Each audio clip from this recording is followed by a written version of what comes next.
Dear student, कल के video में हमने आप लोगों को डिस्कस किया था पाई बॉन्ड और आपको एग्जाम्पल दिया था ऑक्सीजन मॉलिक्यूल के केस में पाई बॉन्ड किस तरह से फॉर्म करता है।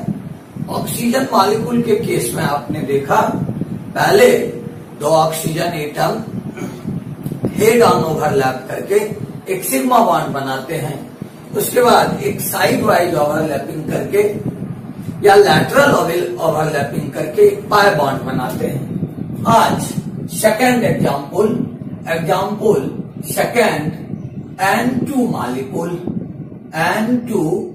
मॉलिक्यूल नाइट्रोजन की मॉलिक्यूल किस तरह से बनते हैं।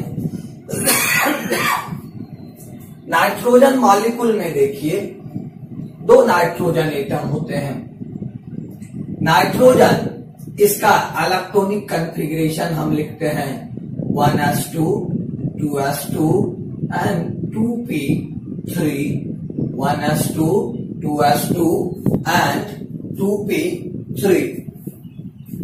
अब इस नाइट्रोजन एटम का अगर हम ऑर्डरमोस्ट कॉन्फ़िगरेशन देखें तो इस कॉन्फ़िगरेशन को अकॉर्डिंग टू हुम्स रूल हम लिखेंगे 2s2 2px1 2px1 py1 and pz1। जब नाइट्रोजन के दो एटम बॉन्ड बनाने के लिए एक दूसरे के करीब आते हैं तो दोनों नाइट्रोजन एटम के पास अलग अलग px py and pz orbital में वन अनपेयर्ड इलेक्ट्रॉन रखते हैं, यानी एक एक अनपेयर्ड इलेक्ट्रॉन रखते हैं। अब आप दोनों नाइट्रोजन एटम के px py and pz orbital को देखिए।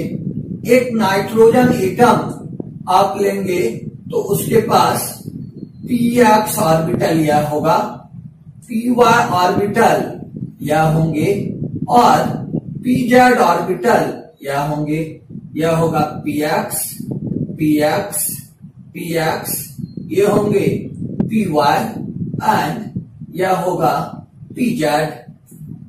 यह एक नाइट्रोजन एटम होगा, नाइट्रोजन एन एटम। नाइट्रोजन के दूसरे एटम के पास भी फिर इसी तरह से px py and pz atomic orbital होंगे। दूसरे एटम के पास भी px py and pz atomic orbital होंगे। px py and pz atomic orbital होंगे। ये दोनों ही नाइट्रोजन एटम जब बॉन्ड बनाने के लिए एक दूसरे को अप्रोच करेंगे तब एक नाइट्रोजन एटम का px ऑर्बिटल दूसरे नाइट्रोजन के px एटम के साथ दूसरे नाइट्रोजन के px ऑर्बिटल के साथ एक्सियली ओवरलैप करेगा, जबकि py and py laterally overlap करेंगे और pz एटॉमिक ऑर्बिटल फिर लैटरली ओवरलैप करेंगे। अब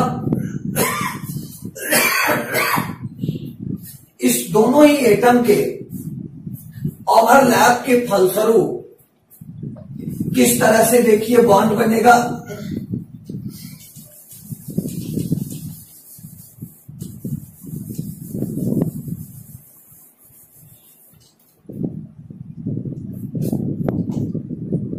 px ऑर्बिटल दूसरे नाइट्रोजन एटम के px ऑर्बिटल के साथ एक्सियल ओवरलैपिंग करेंगे। py ऑर्बिटल दूसरे नाइट्रोजन एटम के py ऑर्बिटल के साथ दोनों के पास सिंगल इलेक्ट्रॉन है। यहां आप दो इलेक्ट्रॉन डाल दो and pz atomic orbital px and px atomic orbital axially overlap किए, जबकि py ऑर्बिटल लैटरली और साइड वाइज ओवरलैप करेंगे दूसरे नाइट्रोजन के py ऑर्बिटल के साथ। एंड फर्स्ट नाइट्रोजन एटम का pz ऑर्बिटल सेकेंड नाइट्रोजन के pz ऑर्बिटल के साथ फिर ओवरलैप करेंगे और तब बॉन्ड बनेगा नाइट्रोजन एंड नाइट्रोजन एटम के बीच, नाइट्रोजन एंड नाइट्रोजन एटम के बीच px एंड px ऑर्बिटल के एक्सियल ओवरलैप या हेड ऑन ओवरलैप के कारण पहले सिग्मा बॉन्ड बनेगा, उसके बाद py और py ओवरलैपिंग के कारण एक पाई बॉन्ड बनेगा, फिर pz एंड pz ओवरलैपिंग के कारण दूसरा पाई बॉन्ड बनेगा। जब भी कभी पाई बॉन्ड बनेगा तो पहले सिग्मा बॉन्ड बनेंगे, उसके बाद पाई बॉन्ड बनेगा। यानी पाई बॉन्ड का एग्जिस्टेंस होने से पहले सिग्मा बॉन्ड का एग्जिस्टेंस होगा, यानी पाई का एग्जिस्टेंस सिग्मा के बाद होता है। अभी तक अपने लोग पढ़े कि सिग्मा बॉन्ड और पाई बॉन्ड क्या होते हैं, और पिछले वीडियो में हमने आप लोगों को बताया था कि सिग्मा बॉन्ड जो होते हैं पाई बॉन्ड से स्ट्रांगर होते हैं, या इसी को अपोजिट आप बोलिए तो पाई बॉन्ड जो होते हैं सिग्मा बॉन्ड से वीकर होते हैं। इसके रीजन भी हमने बताए थे। In case of sigma bond head on overlapping होता है और एक्सियल ओवरलैपिंग होने के कारण एक्सटेंट ऑफ ओवरलैपिंग अधिक होता है, ज्यादा होते हैं, जबकि in case of pi bond lateral overlapping होता है, यानी साइड वाइज ओवरलैपिंग होते हैं, और साइड वाइज ओवरलैपिंग होने के कारण एक्सटेंट ऑफ ओवरलैपिंग कम होता है। इसके बाद अपने लोग को जरूरत होगी हाइब्रिडाइजेशन की। हाइब्रिडाइजेशन इनऑर्गेनिक कंपाउंड में हाइब्रिडाइजेशन जिसको हिंदी में कहते हैं परसंकरण। इनऑर्गेनिक कंपाउंड में हाइब्रिडाइजेशन की काफी अधिक जरूरत होती है किसी कंपाउंड के स्ट्रक्चर डिटर्मिनेशन के लिए, उसके लॉन पेयर ऑफ हैलक्टान को निर्धारित करने के लिए, बॉन्ड पेयर ऑफ हैलक्टान को निर्धारित करने के लिए, जो किसी भी मॉलिक्यूल्स की जियोमेट्री को इस्टेब्लिश करता है या उसके शेप को बताता है। आप लोग क्लास 11 में पढ़े होंगे VSEPR theory. Hybridisation inorganic compound में कई तरह के होते हैं, लेकिन ऑर्गेनिक कंपाउंड के केस में हाइब्रिडाइजेशन केवल 3 प्रकार के होते हैं। पहले टाइप का हाइब्रिडाइजेशन होता है sp3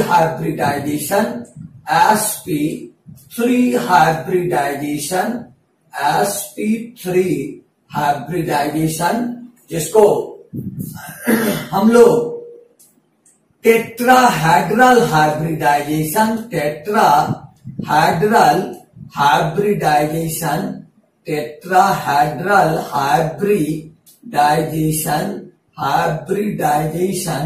भी कहते हैं। सेकेंड टाइप का हाइब्रिडाइजेशन होता है sp2 हाइब्रिडाइजेशन।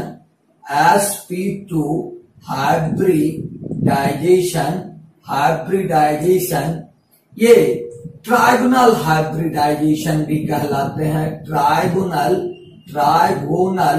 हाइब्रिडाइजेशन भी कहलाते हैं।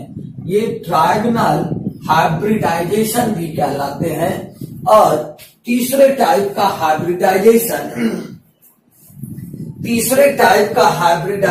होता है sp हाइब्रिडाइजेशन। थर्ड टाइप का हाइब्रिडाइजेशन होता है आपको sp हाइब्रिडाइजेशन। थर्ड टाइप का हाइब्रिडाइजेशन होता है sp हाइब्रिडाइजेशन। इस हाइब्रिडाइजेशन को हम लीनियर हाइब्रिडाइजेशन, लीनियर हाइब्रिडाइजेशन और डायगोनल हाइब्रिडाइजेशन भी कहते हैं।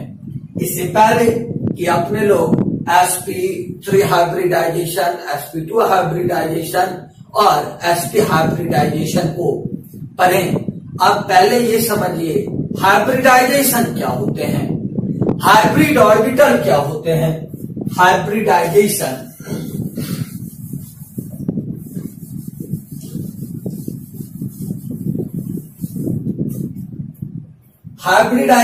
देखिए होते हैं जब किसी आइसोलेट एटम के 2 और मोर देन 2 एटॉमिक ऑर्बिटल जिसकी एनर्जी अप्रोक्सीमेटली इक्वल होती है, आपस में मिक्सअप करके उतनी ही संख्या में समान ऊर्जा, equal energy and equal shape वाले ऑर्बिटल बनाते हैं।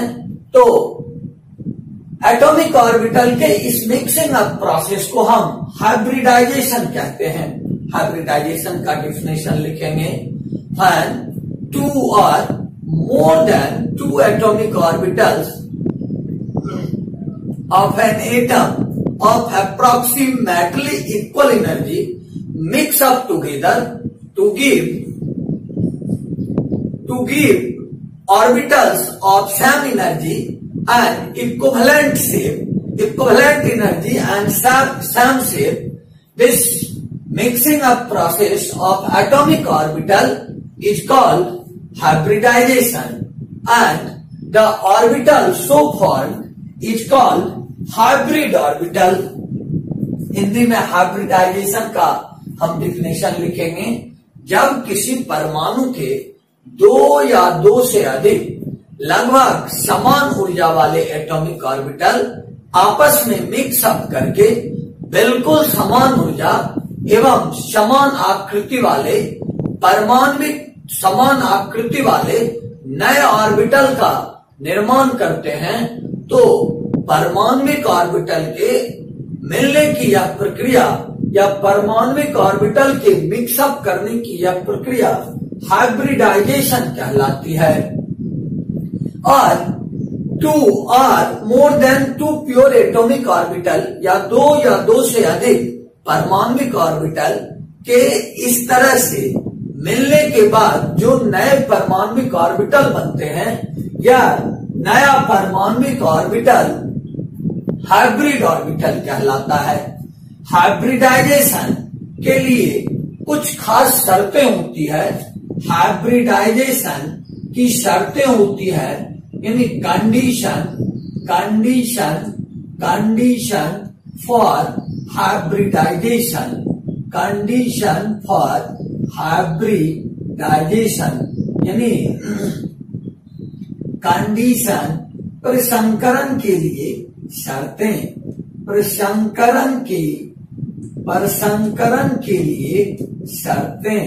प्रसंकरण के लिए शर्त।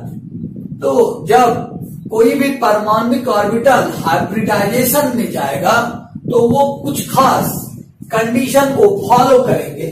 जैसे किसी परमाणु का एटॉमिक ऑर्बिटल हाइब्रिडाइजेशन में जाएगा तो केवल एक आइसोलेट एटम, यानी केवल सिंगल एटम के परमाणविक ऑर्बिटल ही आपस में मिक्सअप करके हाइब्रिड ऑर्बिटल देंगे।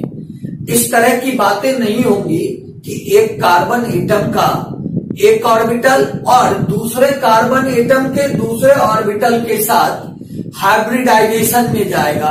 आप ये नहीं कर सकते कि C1, मान लीजिए कोई कार्बन का एटम नंबर 1 है और C2 कोई कार्बन का एटम नंबर 2 है, तो C1 एटॉमिक ऑर्बिटल का अलग हाइब्रिडाइजेशन होगा और C2 एटॉमिक ऑर्बिटल के अलग हाइब्रिडाइजेशन होंगे।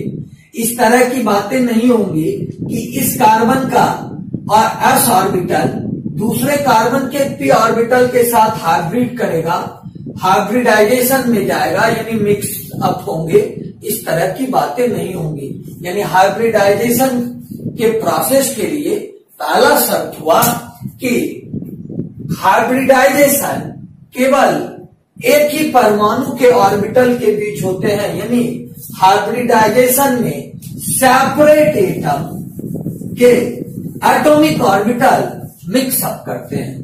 हाइब्रिडाइजेशन के लिए सेकंड कंडीशन होता है कि हाइब्रिडाइजेशन प्रोसेस में जो एटॉमिक ऑर्बिटल भाग लेंगे उसकी एनर्जी अप्रोक्सीमेटली इक्वल होनी चाहिए, यानी उसकी एनर्जी लगभग बराबर होनी चाहिए। जैसे 2s atomic orbital 2p atomic orbital के साथ हाइब्रिडाइजेशन में जा सकता है। आप सोचोगे कि 2s एटॉमिक ऑर्बिटल है वह 4p एटॉमिक ऑर्बिटल के साथ मिक्सअप करके हाइब्रिड करेगा, इस तरह की बातें नहीं होगी। यानी हाइब्रिडाइजेशन के लिए दो शर्तें होती है। पहला कि हाइब्रिडाइजेशन सिंगल एटम का होता है, यानी सिंगल एटम के एटॉमिक ऑर्बिटल का होता है।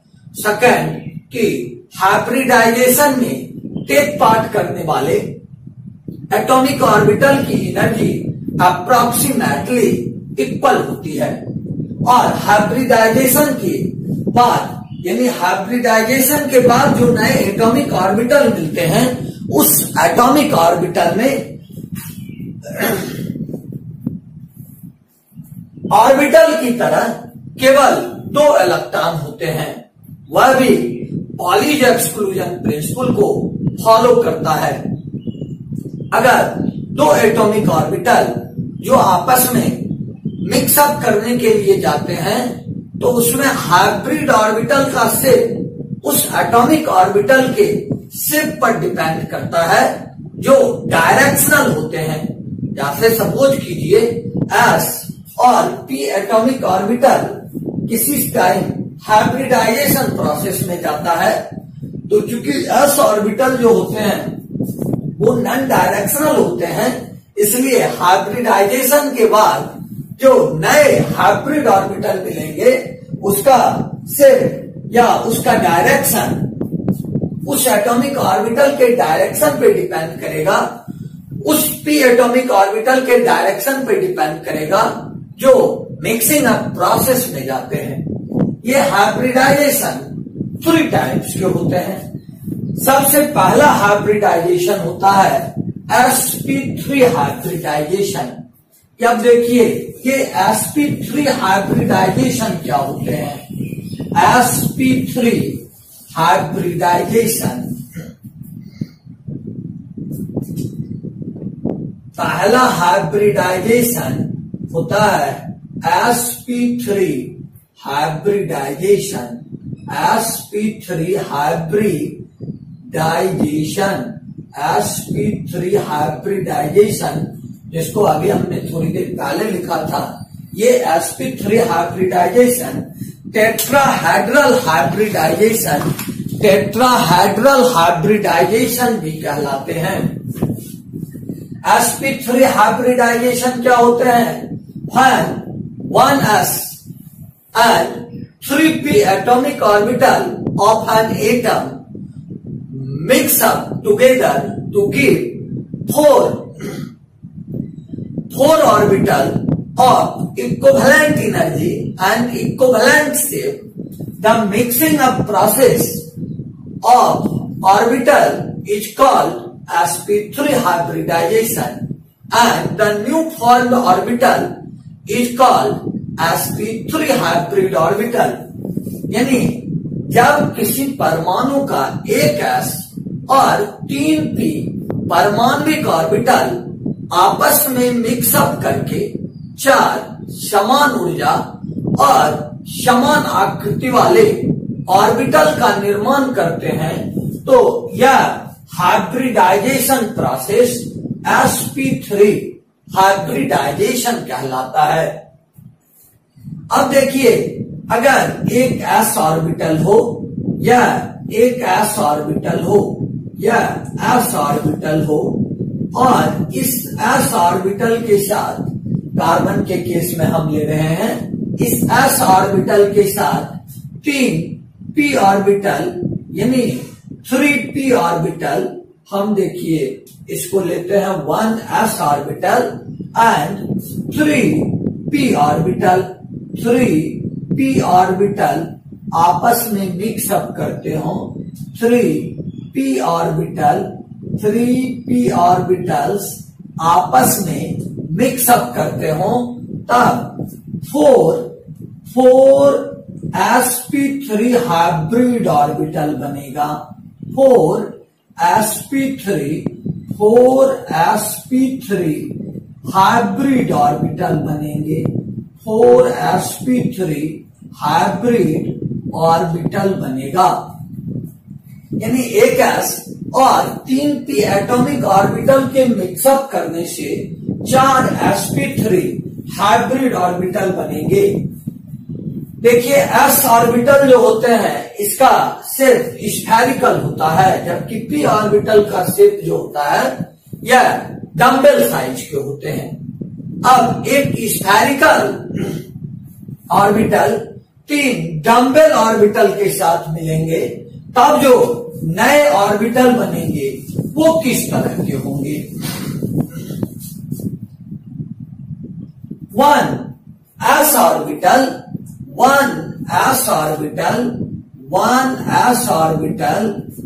Plus 3p orbital plus 3p orbital plus 3p orbitals px, py and pz orbital, ये s ऑर्बिटल जब मिक्सअप करेंगे तब जो 4sp3 हाइब्रिड ऑर्बिटल बनेंगे वह देखिए, चूंकि एक s ऑर्बिटल और ये p ऑर्बिटल 3p ऑर्बिटल आपस में मिलते हैं, तब 4sp3 हाइब्रिड ऑर्बिटल बनेंगे और इस 4sp3 हाइब्रिड ऑर्बिटल में s कैरेक्टर 25% होगा और p कैरेक्टर 75% होंगे। मतलब एक s और 3p एटॉमिक ऑर्बिटल के मिलने से जो 4sp3 हाइब्रिड ऑर्बिटल बनेंगे उसमें p ऑर्बिटल का शेप डोमिनेंट होगा, क्योंकि p ऑर्बिटल का कंट्रीब्यूशन 70% है, जबकि s ऑर्बिटल का कंट्रीब्यूशन केवल 25% होता है। ये जो sp3 हाइब्रिड ऑर्बिटल बनेंगे, यह sp3 हाइब्रिड ऑर्बिटल इस तरह का होगा। sp3 हाइब्रिड ऑर्बिटल इस तरह के होंगे और हर एक sp3 हाइब्रिड ऑर्बिटल का एक लॉग दूसरी तरफ होगा, जिसको अपने लोग एक्सप्रेस नहीं करते हैं, यानी 4sp3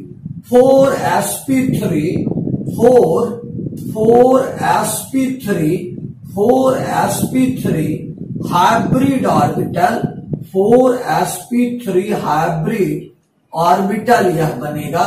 यह भी होगा sp3 हाइब्रिड ऑर्बिटल, यह भी होंगे sp3 हाइब्रिड ऑर्बिटल, यह भी होगा sp3 हाइब्रिड ऑर्बिटल, यानी 1s orbital and 3p orbital के आपस में मिक्सअप करने के बाद जो 4sp3 हाइब्रिड ऑर्बिटल बनेंगे वह इस तरह से होगा। इस sp3 हाइब्रिड ऑर्बिटल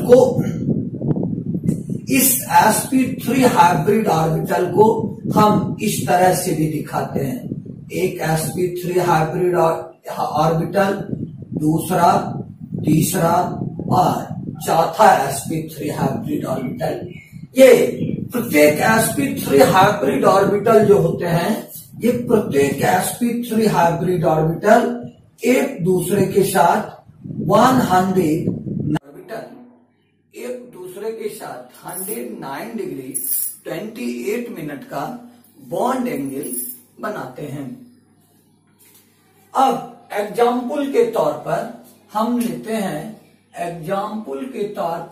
हैं पहला एग्जाम्पल होता है methane, CH4 molecule, CH4 molecule, methane molecule.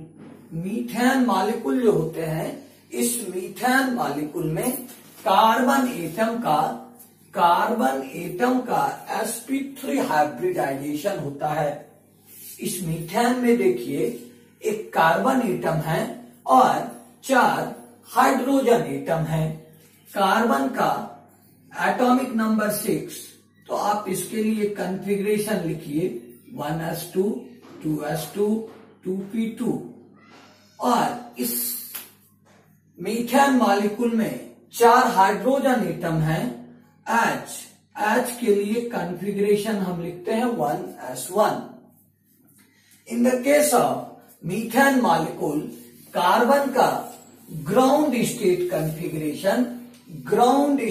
Configuration हम लिखते हैं ग्राउंड स्टेट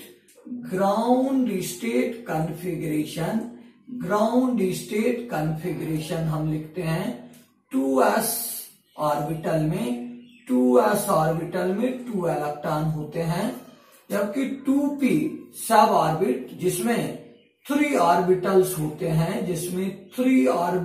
होते हैं, px, py and pz।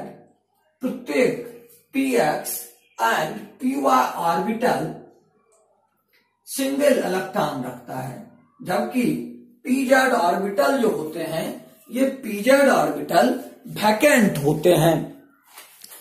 In the excited state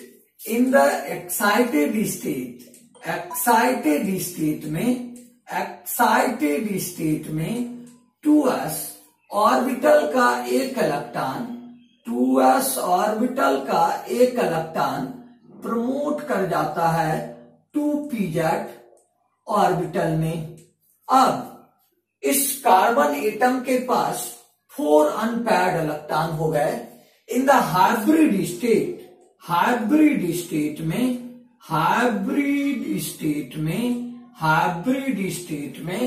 1s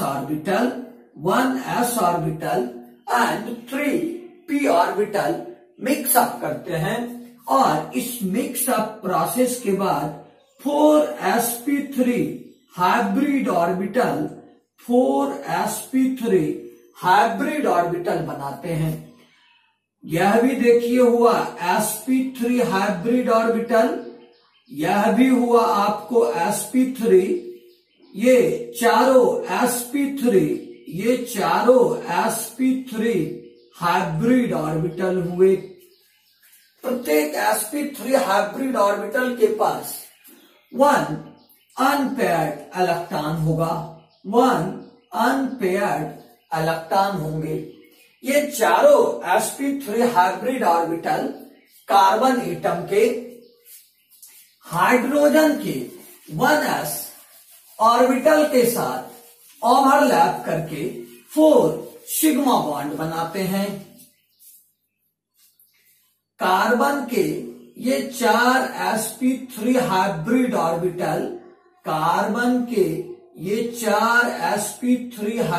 orbital जो 1 इलेक्ट्रॉन कंटेन करता है, 1 इलेक्ट्रॉन कंटेन करता है, यह भी हुआ sp3। ये 4 अलग अलग हाइड्रोजन एटम के s ऑर्बिटल के साथ ओवरलैप करते हैं, और इस ओवरलैप के बाद sp3 ओवरलैपिंग होता है, 4 सिग्मा बॉन्ड बनते हैं। ये 4 सिग्मा बॉन्ड बनते हैं, और ये चारों सिग्मा बॉन्ड जो होते हैं, ये sp3 और s overlapping, sp3 and s overlapping के बाद, sp3 एंड s ओवरलैपिंग के बाद बनता है। देखिए ये हुए कार्बन एटम, ये कार्बन के 4 sp3 हाइब्रिड ऑर्बिटल हुए, यह हुआ हाइड्रोजन एटम, ये 4 हाइड्रोजन एटम के चारों s ऑर्बिटल हुए, और इस तरह से मीथेन मॉलिक्यूल फॉर्म करता है। इसको हम डायग्रामेटिकली इस तरह से भी दिखाते हैं। देखिए कार्बन एटम हम यहां लिखेंगे hydrogen, hydrogen, hydrogen and hydrogen.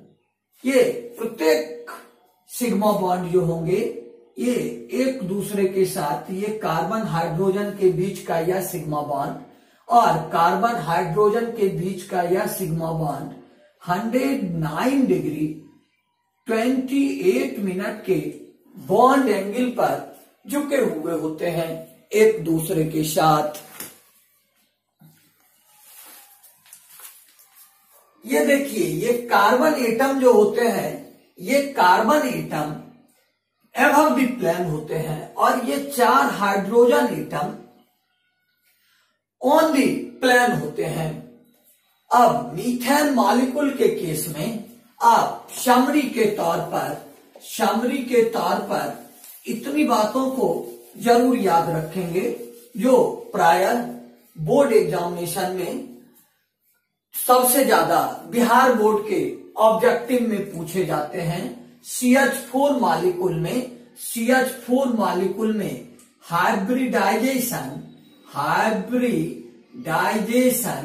Hybridisation of carbon atom होते हैं sp3। चूंकि sp3 हाइब्रिड ऑर्बिटल कैसे टेट्राहेड्रल होते हैं, इसलिए shape of methane molecule CH4 जो होते हैं ये टेट्राहेड्रल होते हैं। हिंदी में इसको लिखेंगे ये चतुष्फलकीय होते हैं। इस मीथेन मॉलिक्यूल में 4 सिग्मा बॉन्ड होते हैं। आप कह सकते हो कि इसमें 4 बॉन्डिंग पेयर ऑफ इलेक्ट्रॉन होते हैं, यानी 4 BP होते हैं। यह एग्जाम्पल हुआ मीथेन मॉलिक्यूल का। अब अगर हम दूसरे सेकेंड एग्जाम्पल के तौर पर हमने इथेन मॉलिक्यूल, सेकेंड एग्जाम्पल में हम लेते हैं इथेन मॉलिक्यूल। तो देखिए इथेन मॉलिक्यूल ये होते हैं C2H6, ये इथेन होते हैं C2H6। अब इस C2H6 इसके लिए आप सबसे पहले क्या करो, आप इसका कंडेंस्ड फार्मूला लिख दो। 11 क्लास में हमने पढ़ाया था कि मॉलिक्यूल को, ऑर्गेनिक मॉलिक्यूल को किस तरह से कंडेंस्ड फार्मूला में रखा जाता है। अब इसमें देखिए 2 कार्बन एटम है, दोनों कार्बन एटम के पास sp3 हाइब्रिड ऑर्बिटल होगा। एक कार्बन एटम का sp3 हाइब्रिड ऑर्बिटल देखिए हम बनाए, यह sp3 हाइब्रिड ऑर्बिटल देखिए यह बनाए। यह भी हुआ sp3, यह भी हुआ sp3, यह भी हुआ sp3, ये भी हाइब्रिड ऑर्बिटल हुए sp3। ये कार्बन का एटम है और हर एक कार्बन एटम के sp3 हाइब्रिड ऑर्बिटल में 1 इलेक्ट्रॉन रहेगा, यानी प्रत्येक sp3 hybrid orbital 1 electron occupy करता है। अब दूसरे कार्बन एटम के पास भी इस तरह से 4 sp3 हाइब्रिड ऑर्बिटल होंगे, 4 sp3 हाइब्रिड ऑर्बिटल इसके पास भी होगा। देखिए सेकेंड कार्बन का हमने 4 sp3 हाइब्रिड ऑर्बिटल बनाया, यह भी देखिए sp3 होगा, यह भी sp3 हाइब्रिड ऑर्बिटल होगा, यह भी sp3 हाइब्रिड ऑर्बिटल होंगे। इसके पास भी एक इलेक्ट्रॉन होगा, इस हाइब्रिड ऑर्बिटल और इस हाइब्रिड ऑर्बिटल के पास भी एक इलेक्ट्रॉन होंगे। अब दोनों कार्बन में से प्रत्येक कार्बन का एक एक sp3 हाइब्रिड ऑर्बिटल ओवरलैप करके पहले एक सिग्मा बॉन्ड बनाएगा। इस कार्बन का एक sp3 हाइब्रिड ऑर्बिटल इस दूसरे कार्बन के sp3 हाइब्रिड ऑर्बिटल से ओवरलैप करके एक सिग्मा बॉन्ड बनाते हैं। अब दोनों कार्बन को आप अलग अलग देखिए।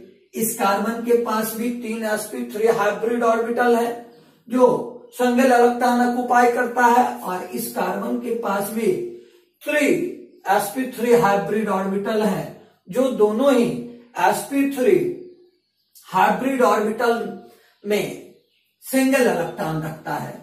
दोनों कार्बन इथेन मॉलिक्यूल के आप कंडेंस्ड फार्मूला को देखिए। दोनों कार्बन के साथ 3 हाइड्रोजन अटैच हैं, तो इस sp3 हाइब्रिड ऑर्बिटल के साथ एक हाइड्रोजन का s ऑर्बिटल ओवरलैप करेगा। तो देखिए इसमें फिर कार्बन के sp3 और हाइड्रोजन के sp3 के ओवरलैपिंग के बाद एक सिग्मा बॉन्ड बनेगा। फिर इस कार्बन एटम के पास 2 sp3 हाइब्रिड ऑर्बिटल बचा रह गया। ये दोनों ही हाइड्रोजन के H एटम के साथ H एटम के S ऑर्बिटल के साथ ओवरलैप करके sp3 ओवरलैप करके फिर एक सिग्मा बॉन्ड बनाएगा। यह सिग्मा बॉन्ड हुआ। यहां जो sp3 है यह फिर एक हाइड्रोजन के s ऑर्बिटल के साथ ओवरलैप करके फिर एक सिग्मा बॉन्ड बनाएंगे, यानी एक कार्बन 3 सिग्मा बॉन्ड बनाएगा। हाइड्रोजन एटम के साथ एक सिग्मा बॉन्ड बनाएगा कार्बन एटम के साथ सिमिलर मैनर में। दूसरे कार्बन के sp3 हाइब्रिड ऑर्बिटल भी इसी तरह से हाइड्रोजन के 3 एटम के साथ S और sp3 हाइब्रिडाइज ओवरलैपिंग के बाद 3 सिग्मा बॉन्ड बनाते हैं। 3 सिग्मा बॉन्ड बनाते हैं। यह भी हाइड्रोजन एटम है, यह भी हाइड्रोजन एटम है। अब इथेन मॉलिक्यूल आपको यह हुआ, इथेन मॉलिक्यूल अब आपका हुआ यह हाइड्रोजन और हाइड्रोजन। यह भी सिग्मा बॉन्ड, यह भी सिग्मा बॉन्ड, यह भी सिग्मा बॉन्ड। यानी इथेन मॉलिक्यूल को आप गौर से देखेंगे तो इथेन मॉलिक्यूल जो है, इस इथेन मॉलिक्यूल में 7 सिग्मा बॉन्ड होते हैं। इस 7 सिग्मा बॉन्ड में एक सिग्मा बॉन्ड sp3 एक कार्बन के sp3 और दूसरे कार्बन के sp3 ओवरलैपिंग के बाद बनता है, और 6 सिग्मा बॉन्ड कार्बन के sp3 और s ओवरलैपिंग के कारण बनता है। इस C2H6 में भी हाइब्रिडाइजेशन ऑफ